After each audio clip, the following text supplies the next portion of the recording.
Hello मेरे दोस्तों, उम्मीद है आप सब खैरियत से होंगे। मेरे दोस्त, जैसा कि आप सब लोगों को पता है कि मैं अपनी पूरी कोशिश करता हूं कि यूरोप में सेटलमेंट के हवाले से आपको इन्फॉर्मेशन देता रहूं और यहाँ की जितने अच्छे इन्फॉर्मेशन वाले लोग हैं उनसे उनका इंटरव्यू लेता रहूं, ताकि आपको यूरोप अगर आप आते हैं तो आपको सेटलमेंट में बहुत आसानी हो, कोई मुश्किल और परेशानी ना हो। आज मेरे एक प्यारे भाई जिनका नाम शराज़ अहमद है, उनको मैंने मदऊ किया है। शराज़ अहमद भाई के बारे में मैं आपको बताऊँ कि मैं जब से यहाँ पुर्तगाल आया, मैं पाकिस्तान से इन्हें फॉलो करता था।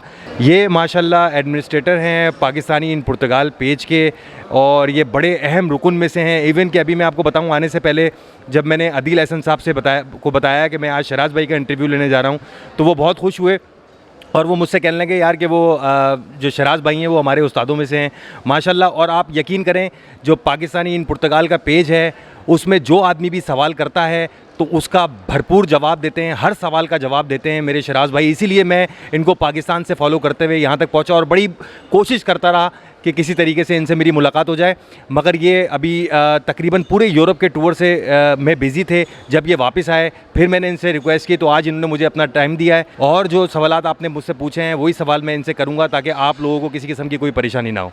अस्सलाम वालेकुम मेरे प्यारे शराज़ भाई, कैसे हैं आप? ठीक ठाक हैं? मैं ठीक हूँ, आप सुनाएं कैसे हैं? बिल्कुल ठीक ठाक हूँ। सबसे पहले शराज़ भाई बहुत बहुत शुक्रिया, आपने टाइम दिया। आपकी नवाज़ी से थी, आपने मुझे बुलाया। और सबसे अच्छी बात यह है कि जो हमारा पेज है, क्योंकि अदील भाई ने मुझे भी उसका एक रुकन बना दिया है। अदील भाई का बहुत बहुत शुक्रिया अदील भाई आपका।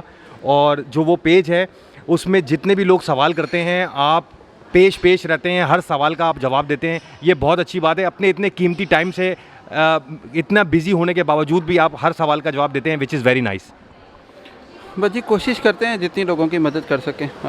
मकसद यही है कि लोगों को गाइडेंस दें, उनको इन्फॉर्मेशन दें, ताकि जब वो लोग यहाँ पे आएँ तो उनके लिए थोड़ा सा चीज़ें आसान हो जाए। मैं पुर्तगाल यहाँ पर आया था तो मुझे लोगों ने यही बताया था कि भाई जब यहाँ पे आप पहुँचोगे तो अपना ग्लोवो में अकाउंट खुलवा लेना। ग्लोवो में अकाउंट खुलते ही आपको किसी एशियन के पास, किसी बंदे के पास नौकरी की ज़रूरत नहीं पड़ेगी। खुद ही अकाउंट खोलना, अपनी एक्टिविटी पे टैक्स भरना, अपना ही ग्लोवो के अकाउंट का कॉन्ट्रैक्ट लगाना, सारे मामला हल हो जाएंगे। शराज़ भाई मुझे बहुत परेशानी हुई शुरू में जब मैं उतरा, तो जैसा कि लोगों ने मुझे इन्फॉर्मेशन दी हुई थी कि आपकी आते ही यहाँ पे ग्लोवो की आईडी खुल जाएगी, आपको किसी की मोहताजगी नहीं होगी। ये क्या चक्कर है? मुझे 4 महीने हो गए और यूट्यूब से भी, और अदील एहसन साहब जो आप जिस पेज में आप एडमिनिस्ट्रेटर हैं पाकिस्तानी पुर्तगाल, वहाँ पे सब रो रहे हैं कि यार किसी को 6 महीने हो गए आईडी अप्लाई किए हुए, किसी ने सिंतरा से की, किसी ने पूरे लिस्बन से करके देख ली, लिस्बन से बाहर भी करके देख ली, ये लोग आईडी नहीं खुल रहे हैं। तो इसके बारे में आप क्या कहेंगे कि क्या वजह है, ये लोग आईडी क्यों नहीं खुल रहे हैं? देखिए, जितनी भी कंपनीज़ हैं ना, जैसे ऊबर है, बोल्ट है या ग्लोवो है, ये लोग mostly seasonal base account open करते हैं, क्योंकि आजकल सीज़न नहीं है और इस वजह से काम जो है ना वो इतना ज़्यादा नहीं है। तो ये लोग जब फ़र्ज़ करें कि सितंबर अक्टूबर में जो है ना वो अकाउंट ओपन करेंगे, और बाकी जो मंथ में जब काम नहीं होता तो इतने अकाउंट ओपन नहीं करते। उसकी वजह यह है कि जो ऑलरेडी एग्जिस्टिंग अकाउंट हैं उनके पास भी काम इतना ज़्यादा नहीं होता। जैसे ही काम का फ़्लो बढ़ेगा ये आईडीज़ ओपन करना शुरू कर देंगे। तो फिर बेहतर ये है कि आप थोड़ा इंतज़ार करें। लेकिन ग्लोवो का मसला ये है कि आपको कंटिन्यू अप्लाई करना पड़ेगा बार बार, मतलब एक दफ़ा में नहीं होगा। अगर आपने एक दफ़ा अप्लाई किया नहीं हुआ तो आप 1 वीक के बाद दोबारा ट्राई करें, 2 वीक के बाद दोबारा ट्राई करें, तो वो ट्राई करते रहें। थोड़ा टाइम लगता है लेकिन हो जाता है। लोगों ने मुझे इस तरह से, जब मैं यहाँ पर आया तो सही बताया था कि भाई आपको ग्लोवो में ही आप इतना कमा लोगे कि आपको आपके ख़र्चे सारे निकल आएंगे, पैसे भी बच जाएंगे, आपका कॉन्ट्रैक्ट भी लग जाएगा, आप टैक्स भी भरते रहोगे। इतनी अर्निंग है ग्लोवो में? देखिए, एक चीज़ पहले मैं क्लियर कर दूं कि ये जो सारी इन्फॉर्मेशन है ये मतलब लोग इससे इख्तलाफ भी कर सकते हैं, हर बंदे की अपनी ऑब्ज़र्वेशन है।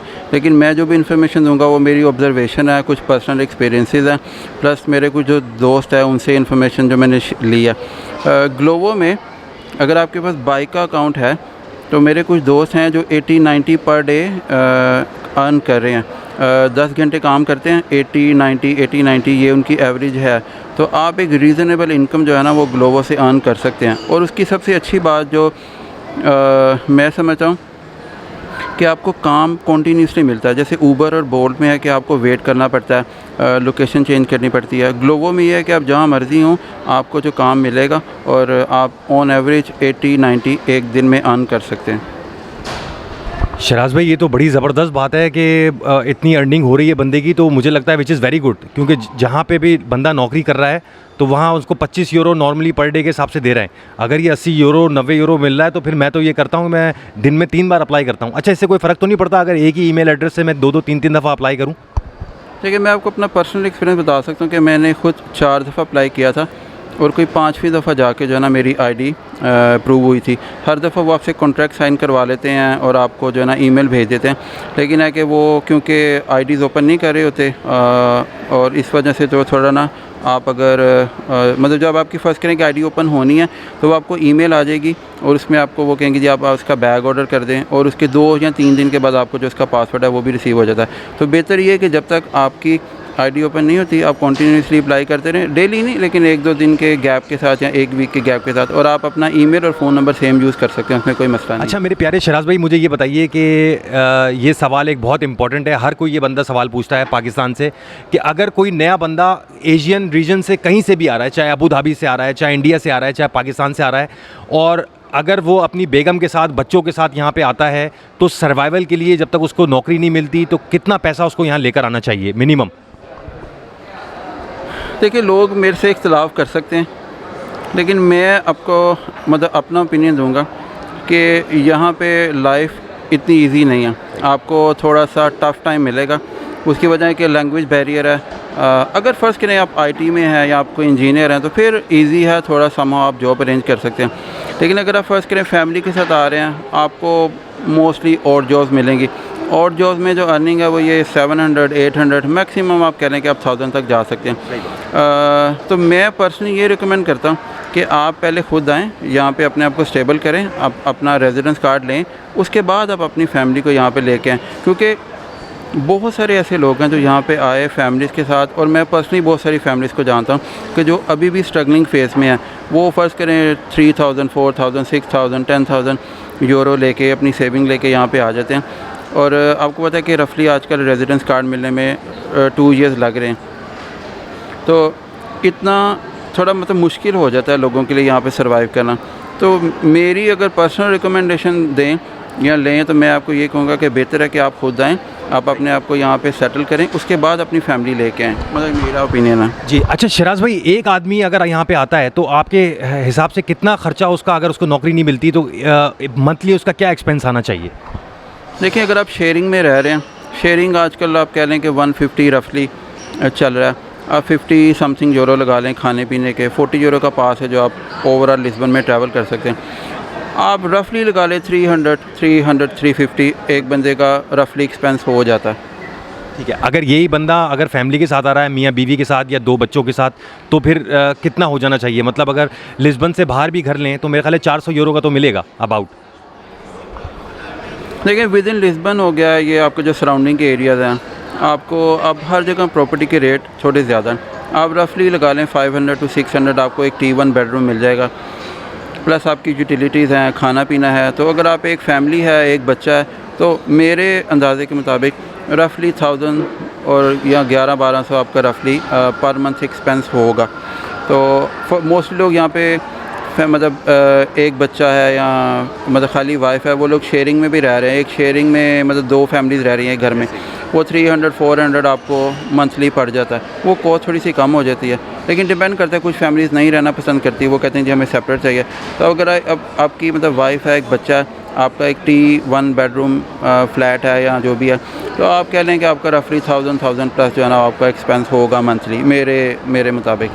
अच्छा शराज भाई, एक सवाल मैं आपसे और पूछना चाहूँगा। इस सवाल का आप अपने पाकिस्तानी इन पुर्तगाल पेज पे लाखों दफ़ा जवाब दे चुके हैं, लेकिन मुझे फिर भी लोग बार बार ये इस बात को कांटेक्ट करके मुझसे पूछते हैं कि जब कोई बंदा अकेला यूरोप की तरफ आता है, पुर्तगाल की तरफ, तो वो पाकिस्तान का इंटरनेशनल ड्राइविंग लाइसेंस लेकर आता है, ठीक है?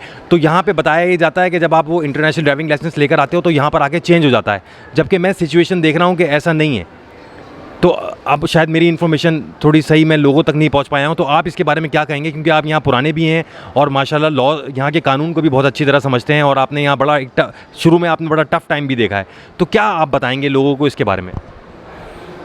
देखिए, इंटरनेशनल लाइसेंस पे आप एक टाइम तक यहाँ पे ड्राइव कर सकते हैं। आपका जो नॉर्मल लाइसेंस है उस पे 6 माह के लिए आप यहाँ पे ड्राइविंग कर सकते हैं।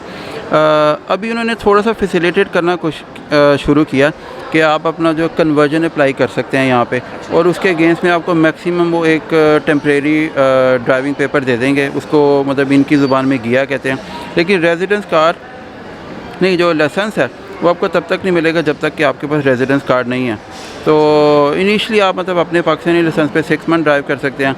आप अटैम्प्ट कर सकते हैं उसको अप्लाई करने के लिए, और अगर वो दे दें तो आपको एक पेपर देंगे, उसको गिया कहते हैं। वो 6 माह के लिए आप उसको मतलब 6 मंथ के लिए वैलिड होता है और वो रिन्यू भी हो जाता है।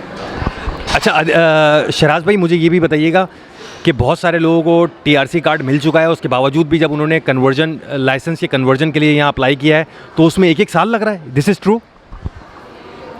देखिए, हम लोग सिर्फ सोचते हैं कि यहाँ पे सिर्फ अगर मैं हूँगा तो मैं ये सोचूंगा कि बस मैं ही हूँ, या जो भी बंदा अप्लाई कर रहा है वो बस अब एक इंडिविजुअल तरह से सोचता है कि जी बस मेरा नहीं आ रहा। लेकिन आप यहाँ पे देखें, यहाँ पे पाकिस्तान के लोग हैं, इंडिया के हैं, बांग्लादेश हैं, मतलब बहुत सारे अफ्रीकन कंट्रीज़ के लोग हैं और बहुत सारे कंट्रीज़ हैं।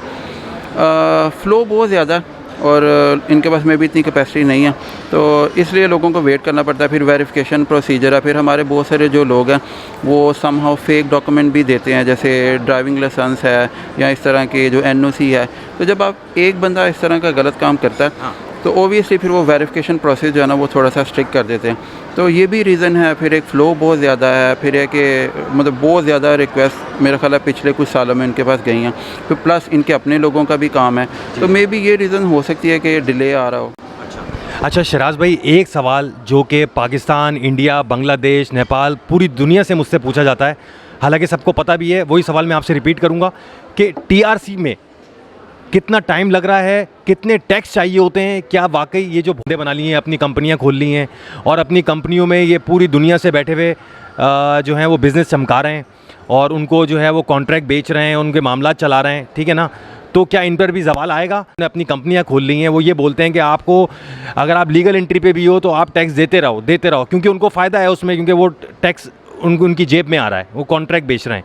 तो आप क्या कहेंगे कि कानूनी तौर पे लीगल वे क्या है? कितने टैक्स आपको लीगल एंट्री पे देने हैं, कितने टैक्स आपको इनलीगल एंट्री में देने हैं, और आया कि टैक्स कितना ज़रूरी है और कितना कम हो तो भी आपको टीआरसी मिल सकता है? क्योंकि मैंने यहाँ पर ये भी देखा कि कुछ लोग थोड़े निकम्मे थे, उनके 2-2 टैक्स पे भी उनको टीआरसी मिल गया है। तो आपका इसके ऊपर, क्योंकि आप पुराने, आपका क्या इस पर मशवरा है लोगों को? बहुत सारे लोगों की मदद हो जाएगी इससे। देखिए, मैं थोड़ी अपनी इन्फॉर्मेशन है प्लस लोगों के पर्सनल एक्सपीरियंसेस है। जब हम ये बात करते हैं कि हमें कितने टैक्स देने हैं, तो ये समहाउ इलीगल चीज़ है।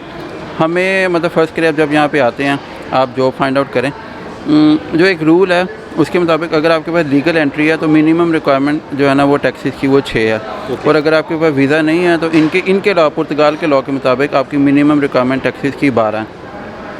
लेकिन जितना टाइम आजकल लग रहा है उसमें आप कह लें कि आपके रफली 2 ईयर्स के टैक्स चले जाते हैं। मैं ये सजेस्ट करूँगा कि आप यहाँ पे आके जॉब फाइंड आउट करें। जॉब मिल जाती है, इतना मुश्किल नहीं है, और जॉब मिल जाती हैं, फैक्ट्री से रेलेवेंट मिल जाती है, रेस्टोरेंट में जॉब मिल जाती है, और भी बहुत सारी अपॉर्चुनिटीज़ हैं। मतलब मैं ये कहूँगा कि आप जितना काम कर सकते हैं आपको काम करना चाहिए। मतलब रिसेंटली एक मैं आपको बता देता हूँ, एक मेरे मतलब यहाँ साथ ही काम करते थे, वो आखिरी 3 टैक्स दे के सेफ में गए, और उन्होंने किसी कंस्ट्रक्शन कंपनी में वो कोई सिस्टम था उनका, और जब वो वहाँ पे गए उसके बाद सेफ ने उनको कहा जी हम आपको आके आपके वहाँ पे काम पे चेक करेंगे।